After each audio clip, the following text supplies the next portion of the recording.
اسلام آباد میں سیاسی درجہ حرارت ایک بار پھر تیز بڑھتا دکھائی دے رہا ہے۔ اپوزیشن کی صفوں میں آج غیر معمول سرگرمیاں دیکھنے کو آئیں، جہاں اہم شخصیات ایک بند کمرہ اجلاس میں شریک ہوئے۔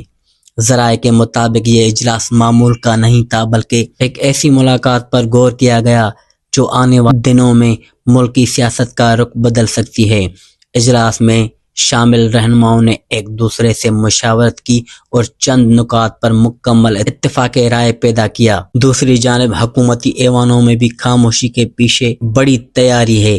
اعلیٰ سطح پر ایک اہم شخصیت کو آگاہ کر دیا گیا اور گرین سگنل ملنے کی اطلاعات سامنے آ رہی ہیں، تاہم سرکاری سطح پر فی الحال خاموشی اختیار کی گئی ہے۔ پارلیمانی حلقوں میں یہ سوال گردش کر رہا ہے کہ آیا بات چیت واقعی شروع ہونے جا رہی ہے یا ایک بار پھر ڈیڈ لاک برقرار رہے گا۔ اسپیکر آفس کی جانب سے بھی محتاط بیانات دیے جا رہے ہیں اور کسی باضابطہ رابطے کی تصدیق نہیں کی گئی۔ پی ٹی آئی وفد نے آج اسپیکر قومی اسمبلی سردار ایاز صادق سے ملاقات کا فیصلہ کر لیا ہے۔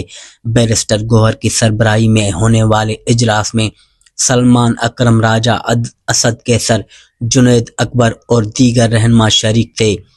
ذرائع کے مطابق ملاقات میں محمود خان اچکزئی کو بطور اپوزیشن لیڈر مقرر کرنے کی نوٹیفیکیشن کے اجرا کا مطالبہ کیا جائے گا۔